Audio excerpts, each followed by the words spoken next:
Hey everybody, this is a YNR recap. Okay, so it got a lot better today than it was yesterday. Okay, but I'm gonna shorten it down to two stories here.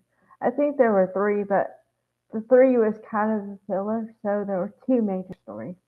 Okay, first I'll start off with the happy news. Uh, Claire and Kyle finally had uh, spicy time for adults.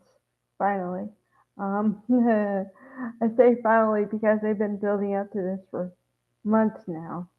Um, but I don't know what it is about soap operas and the pillow talk. I've talked about this before, but I'm just noticing it. I said before that in real life, usually you don't have that much pillow talk. You have some, okay, but like very small amount. These people talk about everything, and I mean, they talk about like, uh, did you enjoy it? Do you have any concerns? I'm like, what? Oh, okay. Yeah. Okay. So then that's not even the worst.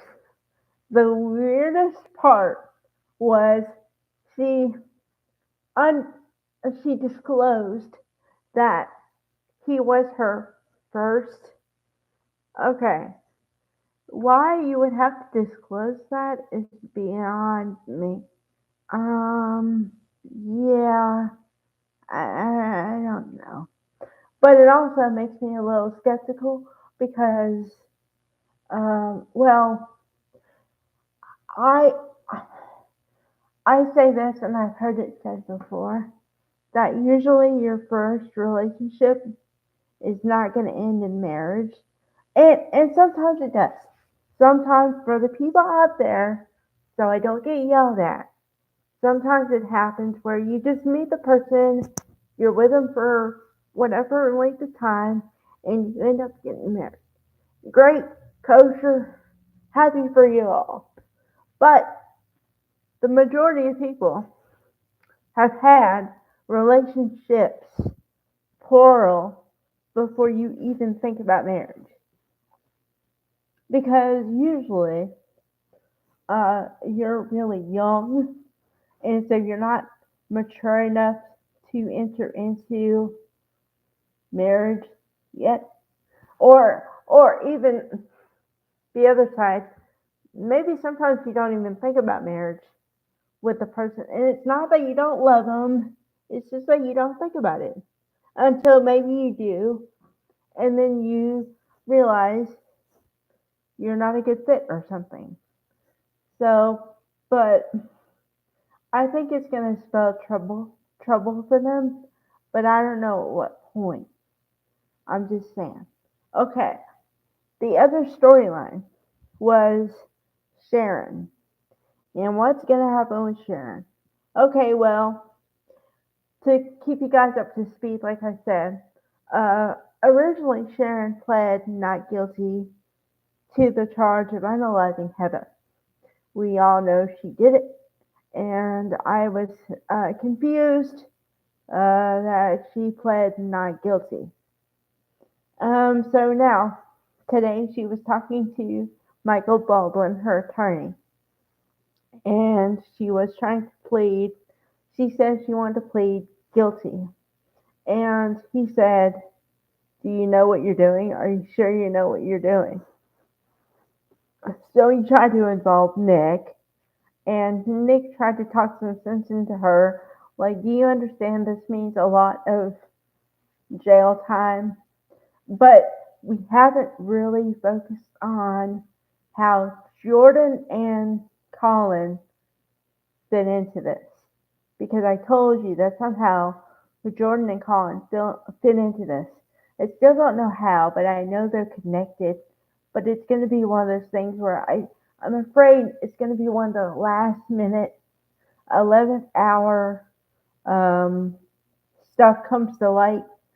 Okay, the way I see it, and I'm aware that The scenario I'm posing here is very dramatic.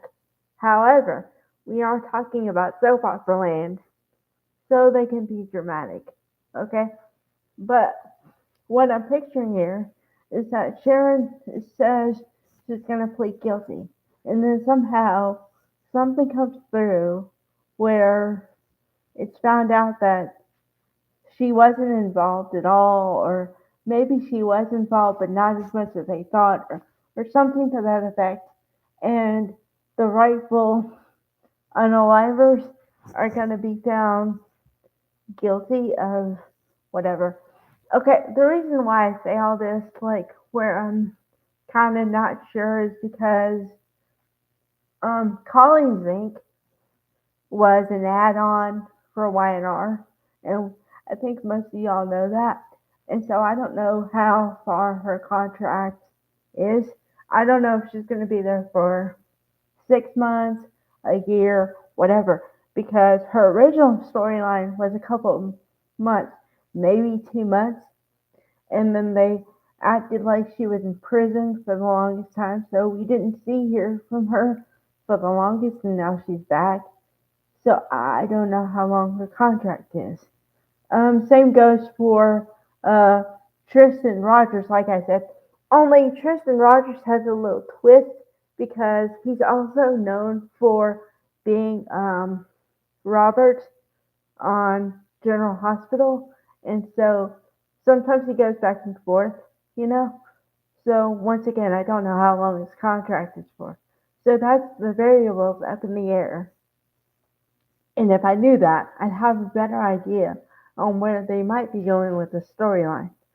I, I'm thinking one thing, and I'm saying this as I'm doing it right now, but Sharon Case, the actress, and Sharon's character is very essential to YNR. So I really don't see her spending any time, or if any, very little time in a jail setting because, yeah, although, I don't know. I mean, what I mean is, and also though, um, they have not been giving her very many storylines in the past. Now, I don't know if that's going to change, but I'm just saying what I've observed, you know? So there's a lot of stuff up in the air still. So, alright. Bye, guys.